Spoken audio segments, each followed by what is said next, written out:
Hi, everyone, and welcome to Impactors Out Loud. What if everything you've been told about education was wrong?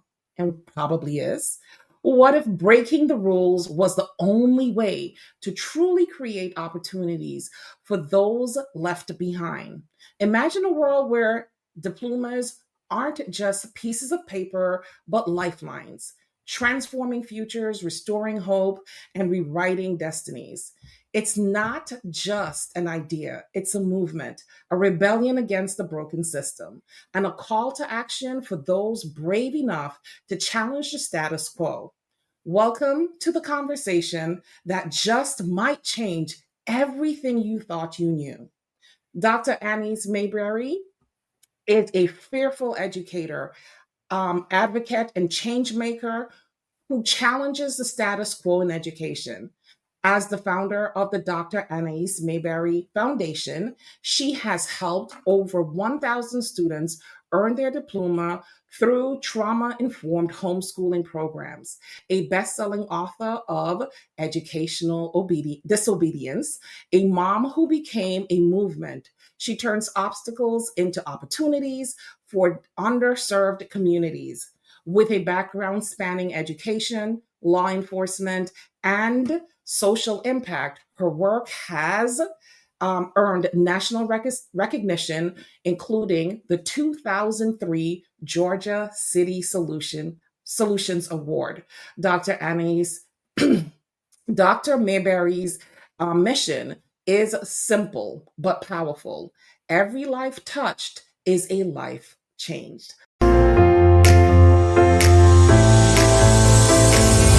Welcome to Impactors Out Loud. I'm your host, Tracy B. Allen. Impactors Out Loud is where social impact meets strategy, spotlighting trailblazing entrepreneurs, their challenges, and the revolutionary innovations driving real change. Each week, we dive into powerful stories, strategies, and insight to inspire and equip those passionate about making an impact through business. Welcome, Dr. Mayberry, to Impactors Out Loud. Good morning. Good morning. Thank you so much for having me on You're Impactors welcome. Out Loud. You are welcome. I am honored to have you here. I know this is going to be a good conversation, one educator to the next. I think we hold a lot of the same beliefs about the education system, and we both are proponents of homeschooling because I homeschooled my daughter and she graduated from homeschooling at 14 years old. So, yeah. Exactly. Yeah. And, it's So, funny because that takes me into, homeschooling was never my why. It was never my cause tale, mhm. but it quickly became not only my cause tale, but my lifeline. And let me unpack that for a moment with you. So my daughter had always pushed me for years, I want to be homeschooled, I want to be homeschooled.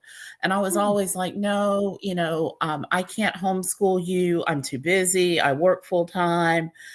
You need the opportunity to have socialization. And, every time my daughter would come to me with the reason of why she wanted to be homeschooled, I would shoot it down Hmm. because, I had been from a traditional educator sense in that, homeschool kids are behind, homeschool kids are, everything negative that you could think about homeschooling. Um, I didn't want to do it. Well, fast forward to 2012, and we had moved into a new county, new school. I knew no one in this area. Like when I say no one, like Hmm. I didn't know my neighbors. I got locked out of my house and had to go to my neighbor's house so that they could help me break into my house. So my it started out with I saw my daughter's personality changing. Hmm. She went from being a happy, vibrant, energetic child to being withdrawn and angry. I mean, she was angry at everything and everyone, and I was her enemy number one. What I didn't understand at the time is my daughter was a victim of bullying. And Mhm. she wasn't just a victim of bullying at school by the children, she was a victim of bullying at school by the teachers who were supposed to be protecting her too. Wow. And everything kept escalating. And so it ended up with my daughter attempting suicide 13 times in 12 months. So every time she would make a suicide attempt, she would go back to school, and school became a trigger. So, after the suicide attempts, she started getting into fights at school. And when the final straw was, when they told me that they were going to charge her with aggravated assault because a bully who had been bullying her for years since we had gotten here when she was in the fifth grade, she was in the seventh grade at this time, had bullied her relentlessly, and the teacher had left the room, and a fight broke out, and my daughter had just had enough. And so what I did, when they told me that they were going to send her to alternative school, I said, no, she's not going to alternative school. And I said, I looked at my daughter and I told her, I said, we're on a sinking ship right now, and if this ship is going down, I'm going to be the captain. So I said, I don't know anything about homeschooling. And I was the dean of graduate studies for a major university. And Mhm. here I am getting ready to take on homeschooling and be the dean. And I said, you're going to have to help me figure this out. I said, we are in this together. I said, but one thing about us being in this together is if the ship goes down, at Mhm. least we're the captains. So I like that. Yeah. And so that's kind of how it started, and my daughter was still struggling with mental illness. She was later diagnosed with schizoaffective disorder. Okay. And so, again, we were still in and out of adolescent mental health care facilities, which I learned that in Georgia, we don't do a great job with adolescent mental health care. And that was in 2012. In 2024, we still don't have enough beds for kids in Mm. crisis here.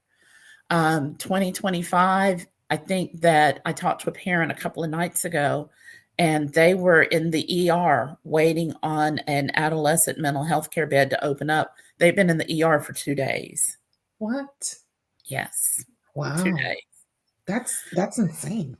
It's yeah. So, I knew that I needed something. Number one, I needed a way to educate my child because I was not Mhm. going to allow my child to get a GED. That just Mhm. was not acceptable for me. Mhm. Number two, I needed something that was going to be portable and flexible. And as I started building, what I wanted this to look like for my child, I quickly realized that as I'm looking around this adolescent inpatient hospital, that there are a lot of other kids up here. Mhm. And the difference is there's not a lot of parents in this waiting room. Right. And I know that a lot of that is when you have a child who lives with a mental illness, you get tired. Mhm. And sometimes you just want to tap out. But I couldn't tap out. I had to stay tapped in. I had to stay engaged. And then on top of that, my youngest son is autistic. So it's Mhm. like I had a trifecta of challenges going on. Mhm. So my cause of why I did this was my own children. I had to save my own children. But what I didn't realize in saving my own children was that I was going to end up saving an entire community. And then I was going to end up saving an entire state. Mhm. And then I was going to go into other states and start saving their children too. Mhm. And, again, something that became my cause tale and my reason why became a community's champion for change. Oh, I love that. Yeah. Sometimes we find the stories within ourselves and our own situations, and then we can go out and help other people. Because I always say, if we have an issue, someone else has that issue, and we may just be the solution to their problem because we figured out how to solve it, right? So that's great. So you went from helping your own children. How exactly did you expand into your homeschooling initiative and helping other people? Well, that's a funny story. So what had happened was on the way to the grocery store. No, but what had happened was, in the words of my students, I needed to purchase curriculum for my son who was autistic, and Mhm. he was also struggling with written expression language disorder. Okay. So there was a curriculum that I knew was absolutely amazing. I reached out to the vendor and I said, Mhm. "Hey, I want to buy this curriculum." And the vendor said, "Yeah, we only sell to school districts and nonprofit organizations." Mhm. And I was like, "Okay, well, I'm not a school district. So hold on, let me go be a whole nonprofit organization. I'll be right back." So started the paperwork for the Mhm. nonprofit. Mhm. I called the attorney, and I remember being on the phone with him so clearly. And he says, "Well, Dr. Mabry, what do you want to call your nonprofit?" I said, "I don't care what you call it." I Mhm. said, "Name it." Yeah, I said, "You can name it underwater basket weaving for all I care." I said, "I just need Mhm. this 501(c)(3) paperwork so that I Mhm. can buy this curriculum." Mhm. So he's like, "Okay, well, we'll just call it the Dr. Annise Mabry Foundation." I'm Mhm. like, "Cool, Mhm. say less." Mhm. So I get the paperwork, I go back to that education vendor, and they were like, "Oh, okay." They said, "Well, so here's the price for the curriculum." Mhm. And when I saw the price for the curriculum in my head, I thought it was just for one license. Mhm. No, that's why they sold to school districts and nonprofit organizations because they sold in bulk sets of 25. Got So you. I paid them the money and then realized, holy smokes, I've got Mhm. 24 extra licenses that I'm Mhm. not going to use. So I did what any reasonable person would do back in 2013, 2014. Mhm. I went on Facebook and said, "Hey, I got free curriculum. Does your child struggle with written expression language disorder, or do they struggle with dyslexia? Are you looking to homeschool and struggling with traditional curriculum? I've got curriculum and I can give it to you for free because I've already paid Mhm. for it." Mhm. Because I knew from the amount that I paid for it that a lot of the families who needed it the most weren't going to be able to afford that cost. Got you. And, Dr. Allen, the thing is, I didn't even realize that I was doing a nonprofit program. So it's like I just knew that I had this extra curriculum. I didn't want it to go to waste. Let me figure out a way to give it to parents in my community who are Mhm. struggling with the same thing. Got you. So fast forward, to going through all of that, I ended up starting a whole homeschool cooperative based on that. And then I started leveraging my homeschool cooperative to go out and pull down the same curriculum that public schools had access to. Mhm. And then I would go in and modify it and tweak it to fit the homeschool stuff. And then I even figured out, I was like, you know what? The public schools that are using this curriculum, they're not even using it to its fullest potential. I was like, "Holy smokes," like, when they talked about differentiated instruction and all of this, Mhm. I'm like, "Y'all can use this curriculum.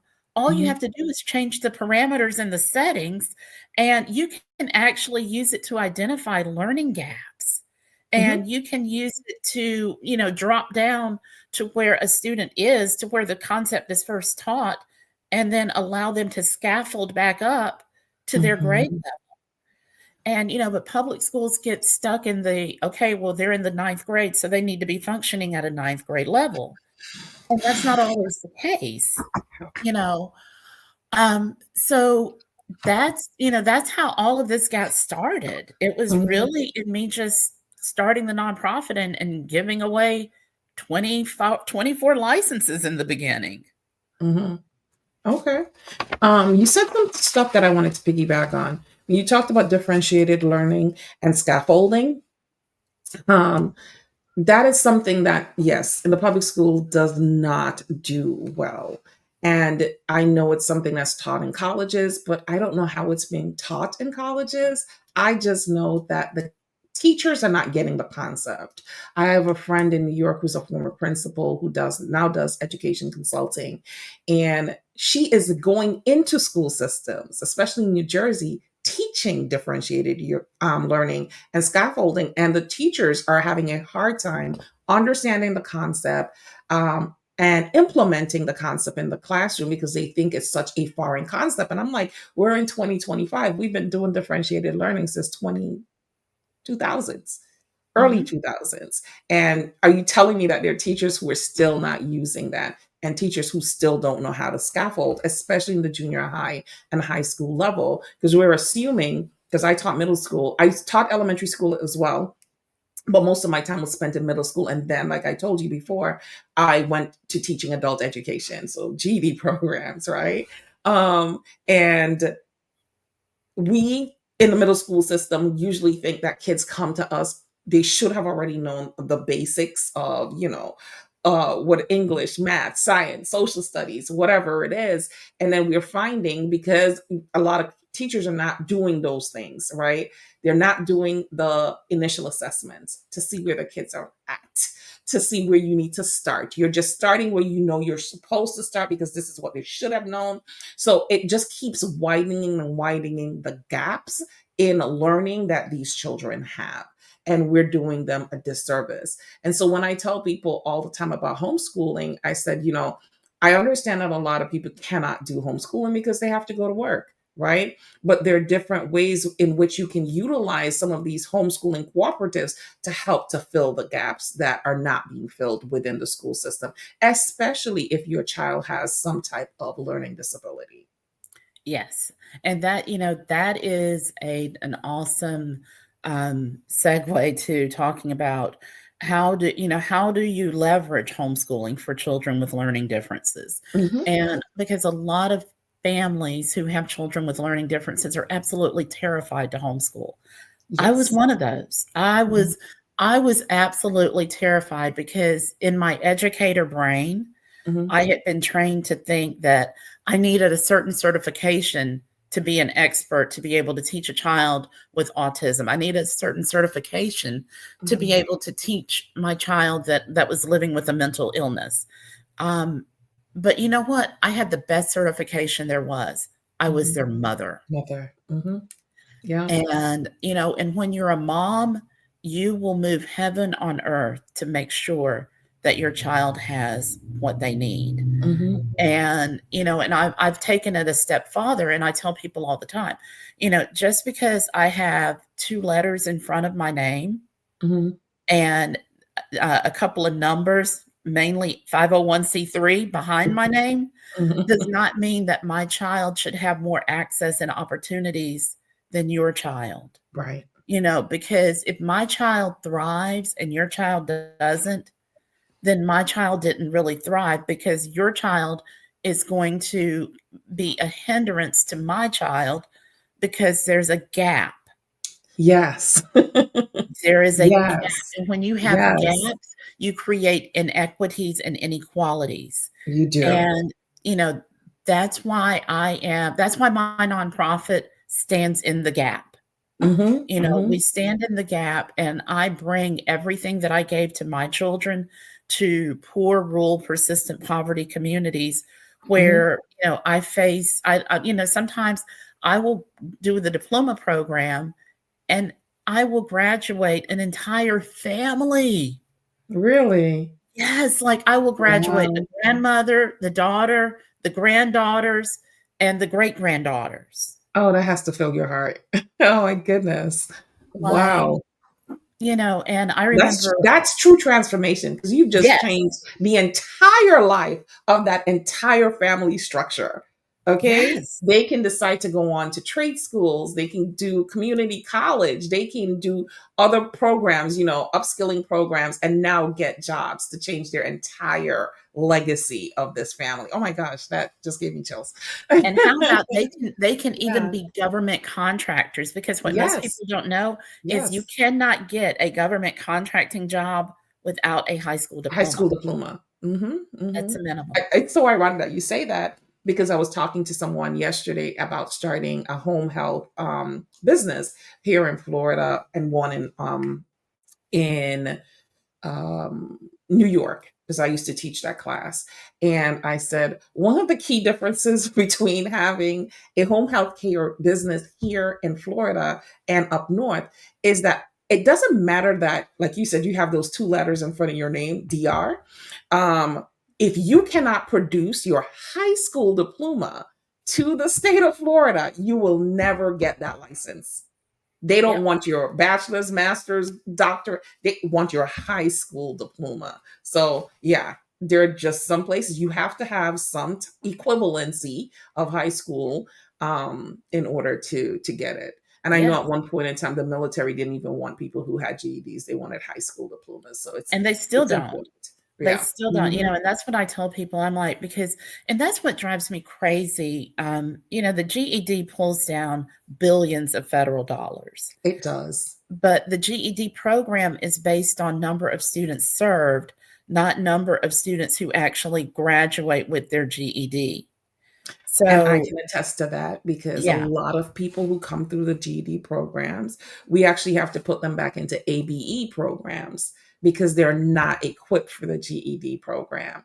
And if we have a class of 30 people, this is when I used to teach GED, I don't do it anymore, but if we started off with a class of 30 people, we're probably only going to get two or three people that can actually pass the GED and will actually pass the GED yeah, at the end of the program. So it is not the most effective way to no. get a high school equivalency. Well, and Yeah. that's what frustrates me all the time. Mhm. And, and people are like, "A GED is the general education diploma." I said, "No, it's not." I said, "I need y'all to go really look and see what the letters GED stand Mhm. for." Mhm. And, I said, "And diploma is not one of them."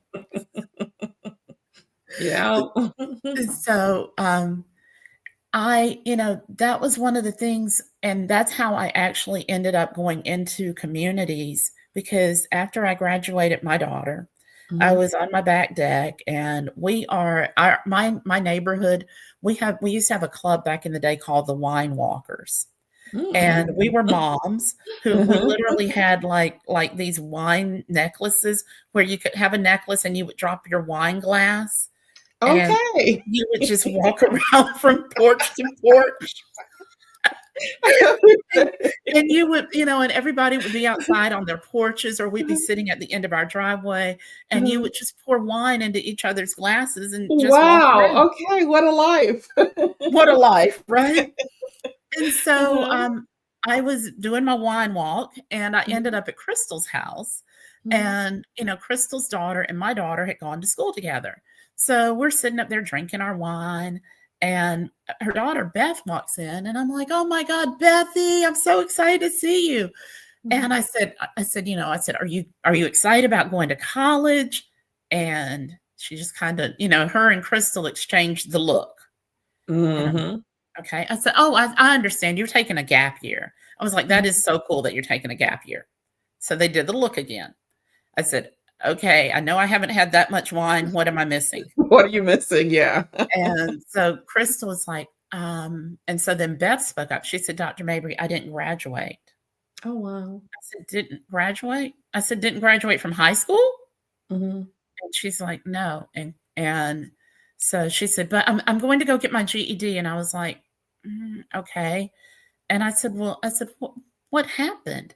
And so then Crystal said, "Well, Dr. Mabry," she said, "Beth was bullied." She said the teachers had no control of the classroom. She said the students were more in control of the classroom than the teachers were. Mhm. Mhm. And she said Beth didn't feel safe at school anymore. And she Mhm. said so she stopped going. She said, "Then we tried to do, this private school for a while." She said, "But it just got so expensive, we couldn't afford it." Mhm. And I said, "Oh my gosh." And so Beth was like, "But I'm gonna get my GED." And I said, "Well," I said, "I'll help you study for it." And so, Mhm. finished drinking my wine, came home, jumped on the computer, started looking at the GED. And because like you, I had taught in the GED when I was in my graduate program, and I didn't like the GED then. Mhm. Well, in 2014, the GED changed. Common Core. Yep, and so I definitely do not like the new GED now. And when I started digging down and looking at the statistics that only Mhm. 20% of people who Yeah, take the GED actually pass actually all 5 pass. tests, Mhm. that means that 80% of the people who take the GED are not passing. Mhm. So we're spending billions on a program that Mhm. 80% of the population is not passing. Yeah.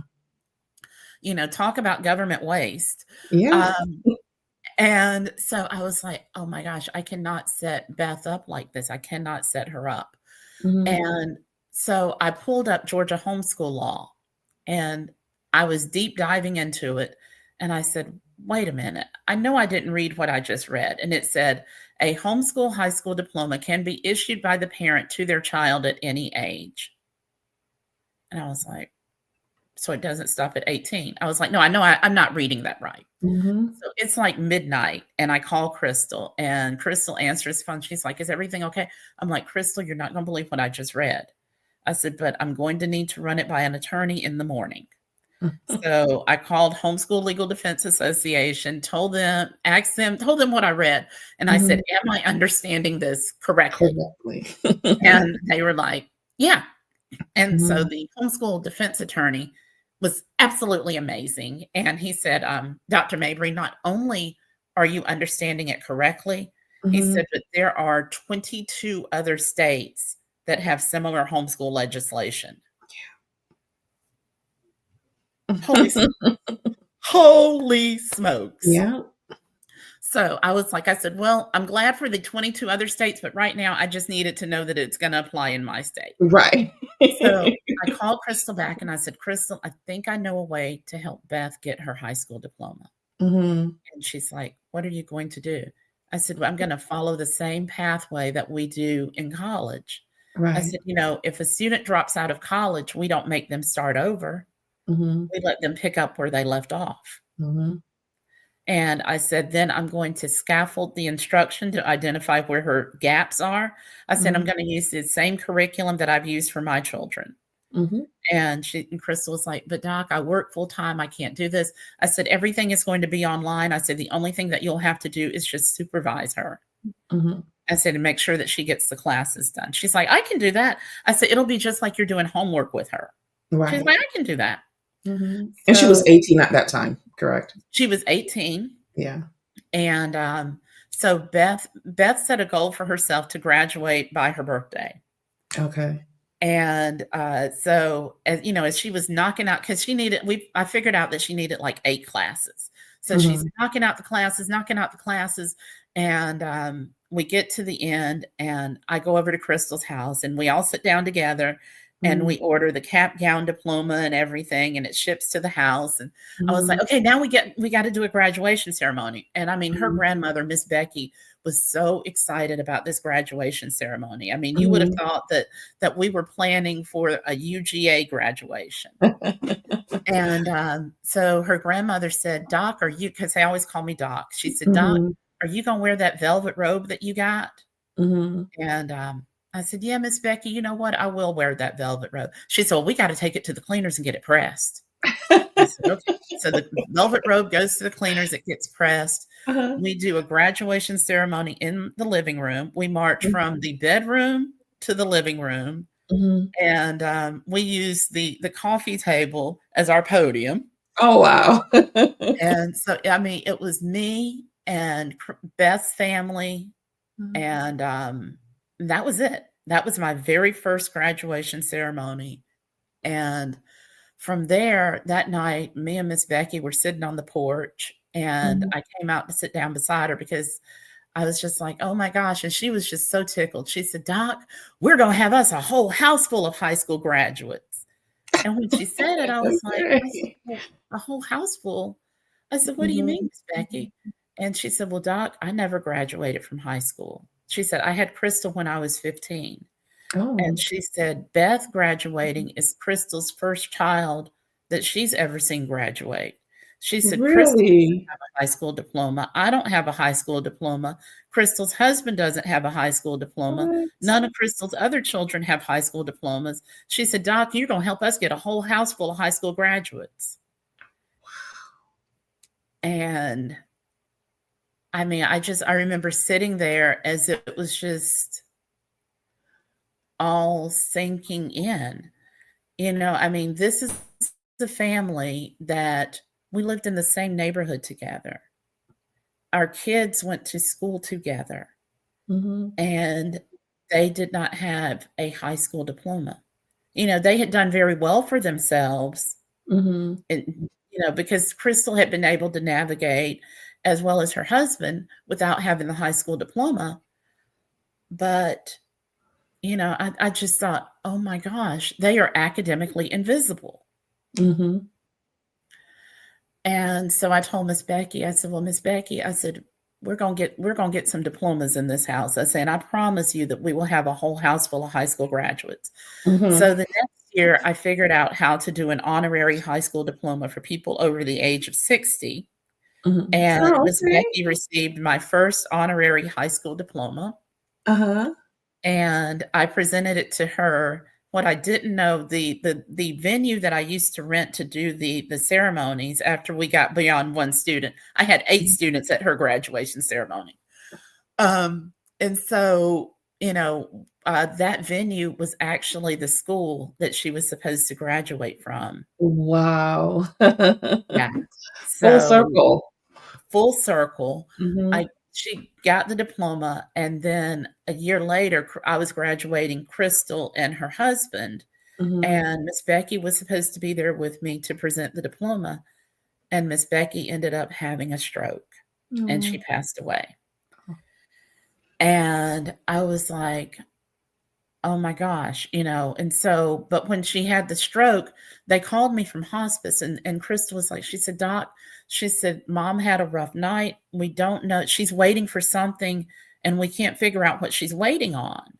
Mhm. And, she said, "All the grandchildren have been in." She's like, "She's just waiting on something." I said, "Crystal, I know what she's waiting on." Mhm. I said, "Tell her that the graduation ceremony is going to start in an hour." Mhm. And I was like, I started grabbing stuff out of my house, and I was like, I said, "I've got to get to this hospice." Mhm. And so I get there, and I mean, literally, I'm throwing my robe on in the parking lot, and I'm grabbing diplomas for Crystal. So I walk in and I start playing the graduation march. And Mhm. I took Miss Becky's hand when I got to her bed, and I said, "Well, Miss Becky," I said, "it's graduation day today." I said, Mhm. "I promised you that you were going to see your daughter graduate." And so, Crystal was like, "Doc, I don't know if I can do this." I said, "Crystal, we've got to do You this." have to, yeah. I said, "This was my promise to her." So Crystal graduated at about 4 o'clock that afternoon, Mm. and Miss Becky passed peacefully about 7 o'clock that night. So Oh, from boy. there, yeah, Oh, yeah. wow. And so from there, Miss Becky became my lightning rod for finding Mhm. adults over the age of 60.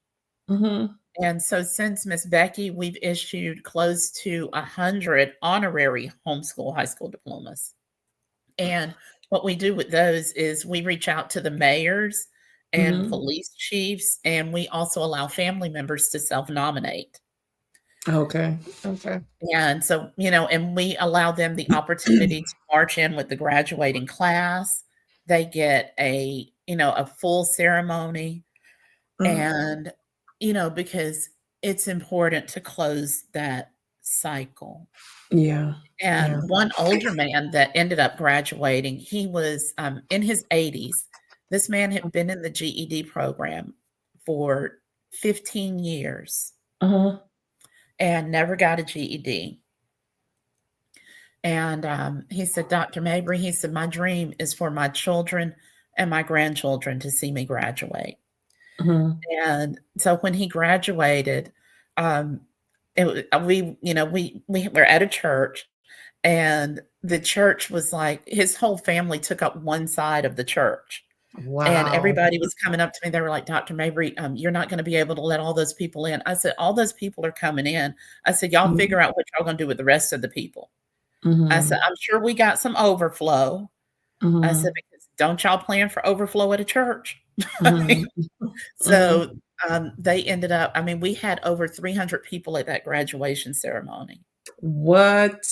Oh my And goodness. yeah, so now my graduation ceremonies are a lot of times they're standing room only, even when we get the biggest facilities wherever we go, Oh, um, wow.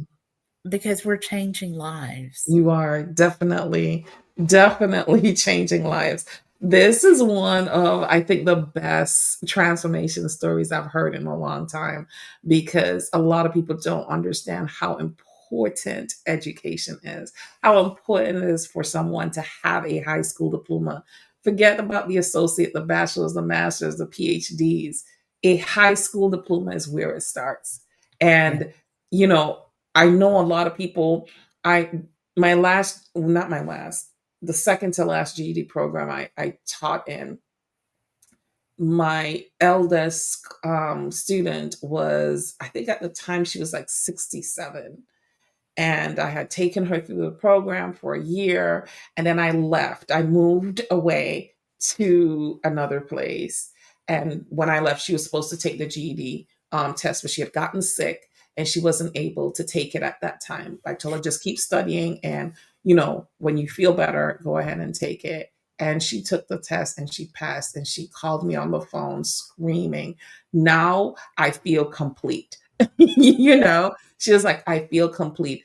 My kids and my grandchildren and my great grandchildren could now say that their mom got, even though we're talking high school diploma, she still felt, an equivalent to what it was. And It she was like, yes. I yeah. mean, Hmm. and people don't realize that it's kinda like, I talk about the torn tapestry. When Hmm. you don't have a high school diploma, it creates a tear in your tapestry, Hmm. Hmm. and that tear follows you everywhere you go, and you end up Yeah. with imposter syndrome Yes. because you always feel like that you don't belong in rooms and spaces Hmm. where you do belong. Hmm. And, one of the other things people always talk about the success of my program. They're like, "What made your program so successful?"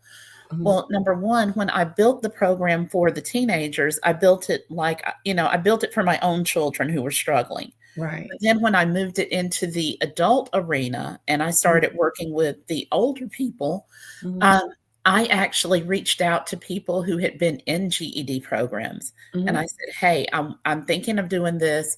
What were some of the things that prevented you from getting the GED?" Hmm.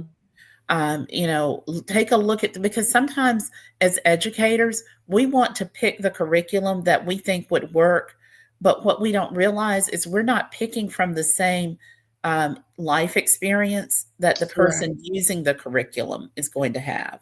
Correct. So I had a student, Helen, and Helen had dropped out of school in the 6th grade, and Hmm. Helen became my curriculum evaluator. And because Helen told me something so important, she said, "Dr. Mabry," she said, "do not design your program for people like you." She said, "Design it for people like me." And that is a great point. A great point. And I'm sure that you've heard me and other consultants say, well, at least I say it all the time. It's not about you, it's about the people you serve. We have great ideas in our minds, and they're great ideas. I'm not taking that away from us. We have great ideas. But when we put those ideas in front of the people that we serve, they're probably going to look at you like, what's happening here? Because Yes, it's not the way they need it to be delivered to them. It is not structured in a way that they can consume it. And that's why you need advisory boards, right? yes, So that yes, you can get input from the people that you're serving. So you make sure that you're creating a program or a service that they can truly utilize, that's assessing or it's able to address all of their needs and not our own. because the way we went through through the regular system. So obviously, we don't need what they need, right? That We had part. a different Yeah. path, you know. And So we're yeah, coming at it from well, we have a different life experience too, right, exactly, you know? exactly. And, when I talk about the Hmm. poverty mindset transcends just poverty. Hmm. Poverty mindset transcends into education and how you view Absolutely. education Hmm. and Hmm. the importance that you place on education and even literacy. Hmm. Um, and I talk about in my book, Educational Disobedience, I talk about my grandfather. Hmm. And, my grandfather was a biracial sharecropper, Hmm. and he would often pass as white so that he could go back and teach the Black people how to read and write. Hmm. Because, even then he saw that a poverty mindset was keeping them in poverty. Yes. And, and I see that like with so many times, when I like my program now is 100% grant funded, and everybody's like, "Oh my gosh, that's a bad thing." I'm like, "Yo, I don't do federal grants. I do Hmm. corporate grants." Right. And corporate grants are very different than federal grants. Absolutely. Um, and there are a lot of corporations, even with everything that is changing, Hmm. that still have education and literacy as their key tenets. Yep.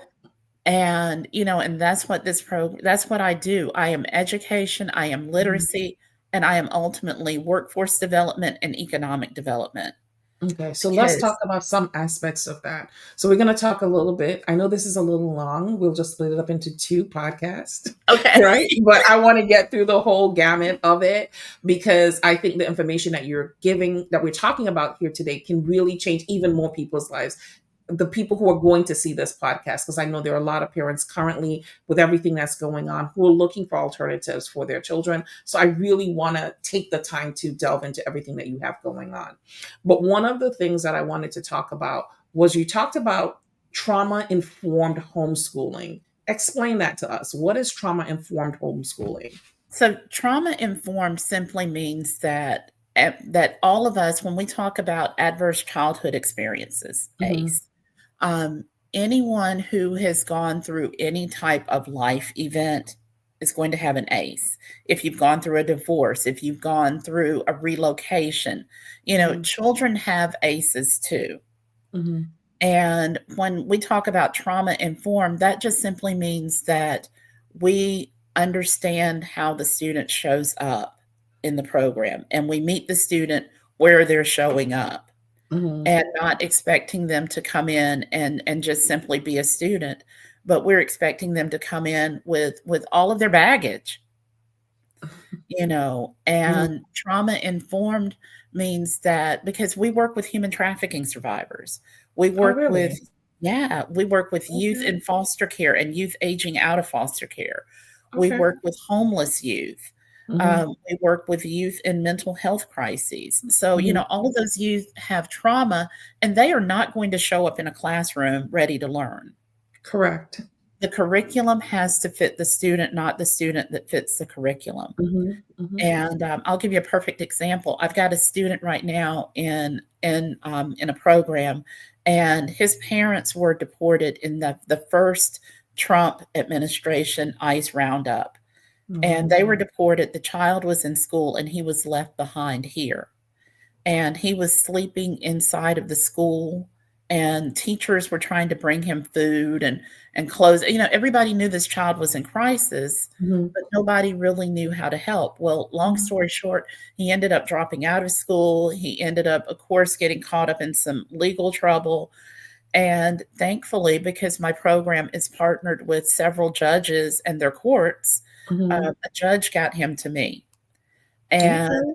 so he had been struggling doing the classes. And so they came to me, they were like, we're going to have to put him in the GED program, blah, blah, blah. I was like, okay, what we're not going to do is we're not Hmm. putting him in the GED program. I Hmm. said, because he has already had enough trauma to last a lifetime. I said, and to put him into a GED program where only 20% of the people pass is setting him up for failure and is reinforcing every single systemic failure that he's had in his life. Mhm. And I said, so we're going to build a program around him. And I tasked his case manager. I said, find me all of the activities that he's done, find me all of the court ordered programs that he's completed. I said, get me a copy of his resume. I said, and we're going to build his high school program backwards. Okay. And the judge is like, you rock. Yeah, that's awesome. What is a common misconception that, or the biggest misconception that you find in education that keeps people from not exploring alternative solutions? Accreditation. And, Accreditation. and people are like, is this program accredited? Is this program accredited? Okay. I'm like, listen, friend, hello, Mhm, come here, friend. mhm. What y'all don't realize with accreditation is school districts lose their accreditation all the time. All the time. All the time. Accreditation means nothing other than Mhm. accreditation simply says that a class is going to be taught the same way every time with the same content, regardless of who teaches it. Yep. That's all accreditation Mhm. is in a Mhm. nutshell. Yeah. And but people get so hung up on the word accreditation. And when people call me and they're like, is your program accredited? I said, you know what, if that's the first question out of your mouth, I'm not the Mhm. right fit for you. I was like, Mhm. here, let me give you a list of accredited programs Mhm. and have a nice day. I don't even try to educate them anymore Mhm. because they're not my population. You are Right. not my tribe. Yep. you know Yep. Yep. I agree with you 100%. Yeah. you know But I think that is the biggest misconception in education is accreditation. Now, Mhm. does accreditation matter? Absolutely. Mhm. But, you need to understand when accreditation matters and when it doesn't. Mhm. Yeah. And it doesn't, I think a lot of people, I think part of the problem is that homeschooling for a lot of people is is a new concept, right? Because like you talked about earlier, when most people think about homeschooling, and I did want to ask you this, when most people think about homeschooling, they think about a weird child, a weird adult. Oh, Yes. that person must have been homeschooled. Make fun of it in the workplace. Oh, they had to be homeschooled because look how weird they are. They're socially awkward. That is one of the biggest pushbacks that I got when I decided to homeschool my daughter. Because my daughter never went through the public school system. She always went through private school. So she went through Catholic school actually. And the Catholic school that she was going to was having some financial issues, decided to close down. And the only other two Catholic schools in the area were, one was twice what I was paying currently, and the Mhm. other one was 3 or 4 times what I was currently paying. And I was just like, "Wait a minute now. I don't think this is gonna work." The one that was twice the amount, I could afford it, Mhm. but I didn't like the location of the school. Right? And the other one was, you could imagine the location because it was 3 times a month. Same diocese, but just different pricing. And I was just like, okay, what am I gonna do? Public school is not an option. So what am I gonna do? And I met someone and they were like, oh, why don't you homeschool? You have the background. What is that? I knew what homeschooling was, but I was a traditional teacher. I had traditional concepts of education. you know, I was like, what, homeschooling? Oh, those kids are weird.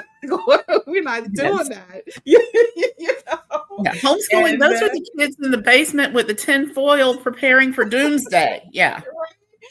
so I said, she was like, just look it up. So I looked it up. I was living in Connecticut at the time, and Connecticut has really good homeschooling laws, very friendly homeschooling laws. I think the friendliest in the United States.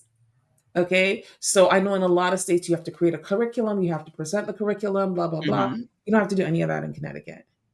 You don't even have to tell the state that you're homeschooling. You just homeschool your child.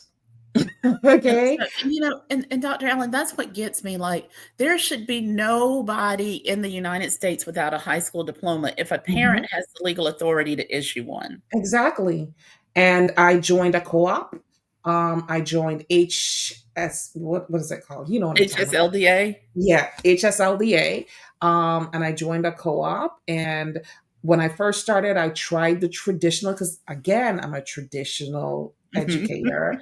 And I was like, okay, from this time to this time, we're gonna do the block scheduling and that. Yeah, my daughter was like 8 years old, and I was like, we're gonna do this, this, and that. Yeah. And she looked at me and I was looking at her and I was like, this is not going. And I was ready to find some place for her to go. I was like, okay, let me look at some other private schools because this is not going to work. Because we were like, it was not working. Because you were And trying to do traditional school at home yes, rather than homeschooling. exactly. And so I started doing, I was like, okay, do what you do. I'm a good researcher and I'm a quick learner. Okay. Like I can perfect some new concept in less than no time. So I got on my computer and I looked up everything on homeschooling. And guess what I found? Unschooling. And I Yes. was just like, oh my God. Wait, the world is my playground? We got this. Yeah, I was like, we got this. And it took us about a 2 week period to get into the rhythm. And I just started taking her everywhere with me. Mhm. People used to call, my friends used to call her my purse because they were like, everywhere you go, you got your purse, which was every situation was an educational experience for her. I was traveling a lot because I just started my business. I always have more than one business going. So my business, one of the businesses, I was doing a lot of like fairs and conventions and whatever. So she would go with me. She became very good at speaking to other people, selling my business without me knowing. She would just like, I'll be back. And she'd just go around to all the tables. She'd be like, oh, that's my mom over there. And so she got a world of experience. She would come back with stacks and stacks of like cards, business cards. And she's telling what everybody does and what they sell and how they sell it. And then people would come over to me. They were like, oh my God, your little girl is so smart. And she was like 8, 9 years old at this time. And Mhm. they would tell me like how she had this whole conversation with them. And I was like, what did she tell you? And they'll tell me what I'm doing because she had perfected my pitch as well. And she knew the business so well that she would be able to go around and just interact with people and stuff. And then I realized going to the grocery store, taking her to the doctor, like explaining things to her there. Like, so she became very good at science and developed a love for psychology and would read like all of the serial killer books right? Because she Yes. wanted to understand the human mind, and then she'll come back and tell me about all these different psychological effects that people go through with the and I just realized, oh, it's kind of like Montessori but not Montessori. Yes. It's Montessori on steroids. Yes, yeah. Yes. And I started telling people, I was like, this is what it is. And then they were like, well, how could you graduate her at 14? And I was like, because she has met all the mile markers for graduating. That part. She has. I'm like, this girl is reading books that I've never read. We'll go to Barnes and Nobles and she'll pick up all these different books and just fly through it and then come back and tell me. So we do like written book reports or verbal book reports. And she was reading and understanding. She always was a good reader because she was always reading like 4 grade levels ahead anyway. Um, but yeah, I started telling people like, hey, homeschool is not as hard as you think. You You think it is. don't have to be me, an educator in order to homeschool. And but You just have to that want to do it. I And I think said that there are public online curriculums that you can use as well. You don't have to, so if you really want to do it, there are lots of ways that you can do it. And to me, she did not meet the social aspect that people always talk about was not an issue. and I think going back to something that you had said earlier about Mhm. people and their reluctance, I think a lot of that is the conditioning from public school because, Yes. public schools make it so hard for homeschoolers to transition back into public school. Hmm. Hmm. And Hmm. so then that leaves a bad taste in people's mouths for homeschooling. Yeah. And like I tell all of our homeschool families, our high school program is designed to be completed in 9 months. Mhm, Students do 3 classes a month, mhm, done in 9 months. They have to have 24 credits to graduate. Mhm. Because I don't believe in this keeping a child in school for 4 years. For what? For what? Let Exactly. them, let them get out and let them start figuring out what they want this to look like, and Mhm. tap into getting them into the technical colleges while they're still at that 16, 17-year-old mark, where Mhm. they're still engaged enough to want to care about learning. Right. Yeah. And then my other question was around mental health. Um, and basically how mental health is overlooked in the school system.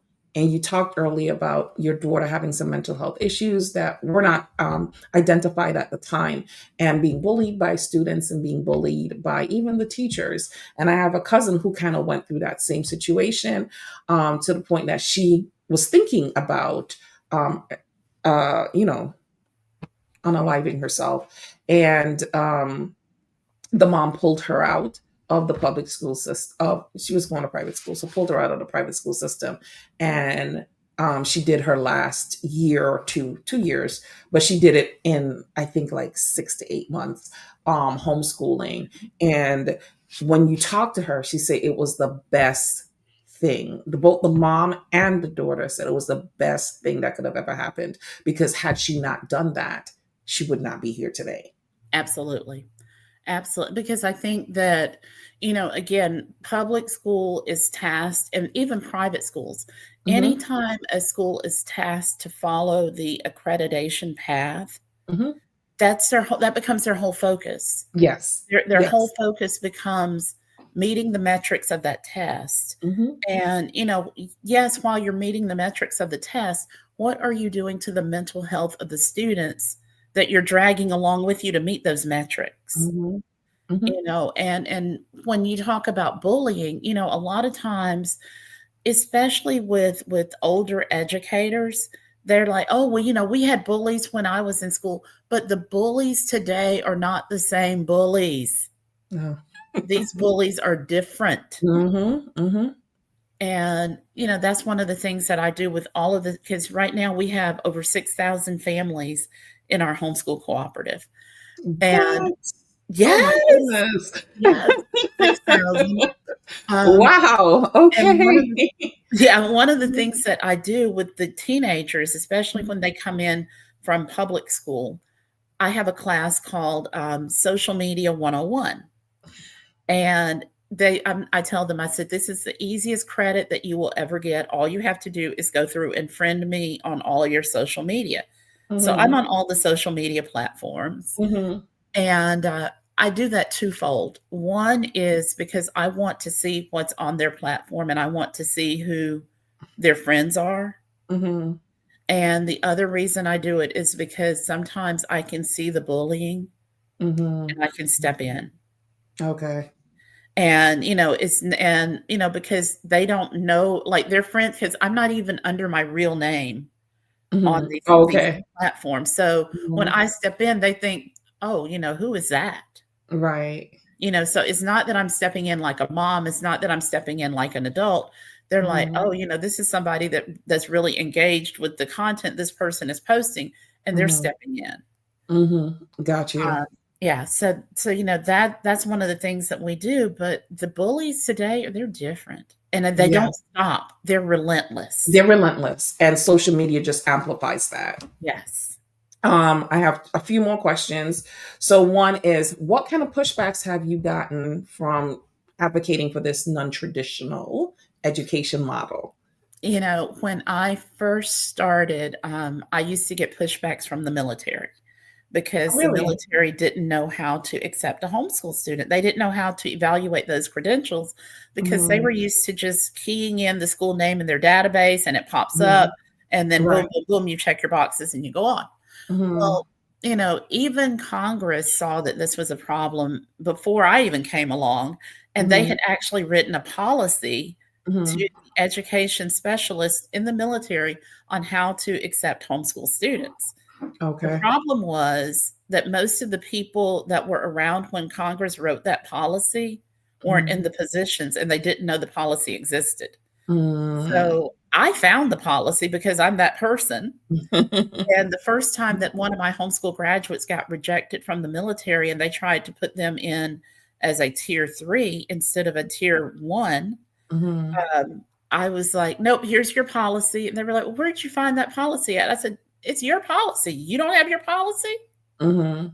And so now it's quickly become, I'm the go-to expert. And I even faced the same challenge with Georgia Post, Mhm. because at first Post didn't want to accept homeschool graduates. Mhm. And I worked very closely with Georgia Post, and they actually have a homeschool packet form on their page now that if Mhm. you're a homeschool graduate, these are the things that we need you to do. Okay.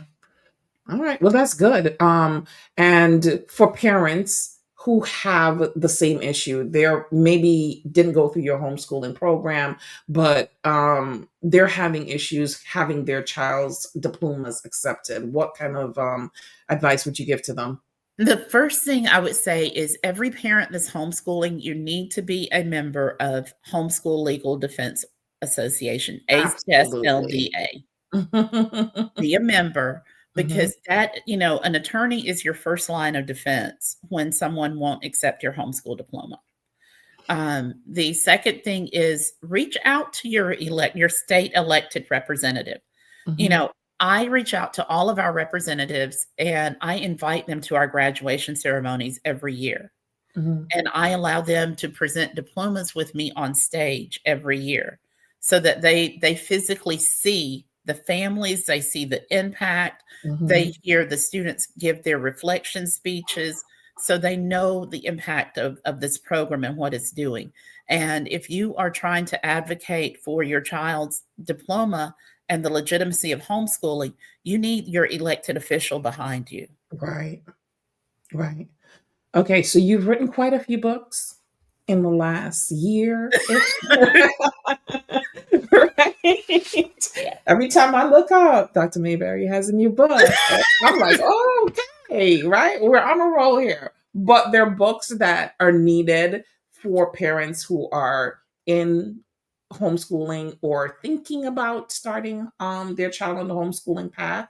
One of the books that you did write was Educational Obedience, a mom who became a movement. Tell us about that book. So educational disobedience was really my story. It was me defying everything that I had ever been told and Mhm. defying every rule that was ever set in front of me Mhm. to homeschool my children. And it even I even talk about in the book about my grandfather and Mhm. about how he was literally ran out of town by Mhm. the Klan because he was teaching Black people how to read and write. The Klan. The Wow. Klan, yes. Okay. And now when I go back, and I think that's one of the reasons why I am so drawn to the Mhm. rural areas, because I tell people all the time, I did not choose this path. This Mhm. path chose me. Right. And I honestly think that my grandfather sowed the seeds of this before I even came into the world. Mhm. He just wasn't able to finish it, so I'm finishing the His seeds what that he he started. laid for me. Mhm. Yeah. And you have And 2 other books that yes. you have 2 other books that you published lately. Tell us about those ones as well. So, real quickly, Passion to Profit Mhm. is the latest book that I'm pushing out, and that will release in April, I think. Okay. Um, and that one talks about how, because I see so many homeschoolers, Mhm. they go and they give away all of the content that they've created. It's like, Okay. no, stop giving away your It's a good content. thing you said that because I was gonna ask you about curriculum next, but go Yeah, ahead. and start monetizing it, Uh-huh. and no one teaches homeschool families how to monetize their content. Mhm. No one teaches them how to monetize their expertise, and maybe it's not even content, Mhm. maybe it's you are an expert organizer with homeschool education, Mhm. helping another parent set up and get organized for that academic year. That's Right. a whole job in itself. Mhm. And then my other book that I wrote in addition to educational disobedience and passion to profit is the blueprint. And the blueprint is how I took my nonprofit organization Mhm. into a six-figure nonprofit organization. Mhm. And I literally lay out step by step. I mean, I even have a sample logic model in there. I have a sample response to an RFP agreement in there, because a Mhm. lot of people don't realize that when you have a nonprofit and you're providing a service, you can go bid on RFPs. You can bid on government contracts. Mhm. You just have to speak the language. Right. And and look, and thanks to AI, I can do an RFP in 30 Mhm. minutes. Mhm. Okay. With your curriculum, is it something that you wrote yourself or is it something that you're licensing? So what I do is I purchase curriculum from 13 different vendors. Okay. And that way, families coming into the homeschool cooperative aren't locked into any single curriculum. Now, the Mhm. thing that I'm going to start licensing later in the year is Mhm. actually access to use the Tears Free name, Okay. Okay. I like that. so that parents who want to do this and they want to have this in their community, they're not starting Mhm. from scratch. Mhm. They just have to pay a fee to use my name. Right. And that makes sense. Again, passion to profit, Yeah. right? So, okay, if you could leave us with three tips for parents who are thinking about homeschooling, whether they have a child that has learning differences, or they have a child who has some mental health issues, or they just are not happy with what their child is getting in the public school system or private school system, and they want to go the homeschooling route, what are three like starter tips that you would leave them with?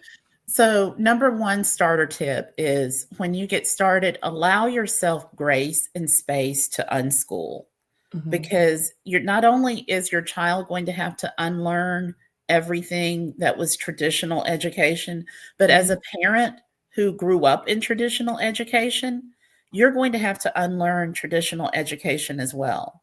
And Mhm. homeschooling does not have to look like traditional education. It's called homeschooling for a reason. And it's also called homeschool, not alone school. That's tip Right. number 2. Find Mhm. a community, find a co-op, join, engage. I hate it when people say, "Oh, homeschool children aren't socialized." Okay, they're not dogs. We socialize dogs, we Mhm. educate children. Right. You know, give children an opportunity to be in spaces where they can be educated organically. Mhm. And number 3 is trust yourself. And I think that's probably one of the hardest things to do when you're first homeschooling, because everyone is going to have an opinion about what you're doing. Mhm. Trust yourself. You are the best expert for your child. You know what your child needs better than anybody else. You know your child's learning style better than anybody else. You may not have the words to articulate what that learning style is, but Mhm. you know how your child learns. Awesome. I love all three of those. So tell us what makes you an impactor? What makes me an impactor is I take everything that I have gone through and I look for other people in the community who are experiencing those same challenges, or I find the pain point in a community and I Mhm. seek to resolve that pain point. And that's Awesome. how I impact and create change. All right. All right, Dr. Mayberry, thank you for joining us today on Impactors Out Loud. It's an extended edition, right? Um, but tell us where people can find you and how they can go out and support your book and your homeschool if they're interested in actually joining your homeschool co-op. Absolutely. So the easiest way to find me is on my website, and that is dranisemabry.com. And from there, you will be linked to the Tears Free Homeschool Cooperative. You can also subscribe to our monthly blog. You can subscribe to our newsletter. Mhm. And the Educational Disobedience will have a page up there. Educational Disobedience actually has its own website. Oh, And okay. I'm doing book tours with Educational Disobedience, and that's Oh. educationaldisobedience.com. Mhm. And if you want to donate, we love donors Mhm. because we do work with a lot of kids who are coming to us from foster care or they're homeless. And we use those funds to help our graduate scholarships. And what we do is students who speak at the graduation, they get paid a speaker stipend because I'm teaching them that their stories have value Nice. and speakers get paid. Yes. Oh, awesome. I love that concept. Okay. And so Educational Disobedience has its own website. Do are the other two books on Amazon or on your website as well? The Well, other I know two, you all of the the, Profit for Passion yeah, for all of the Profit books won't are. come out till April. Wait, Yeah. I'm sorry. Go ahead.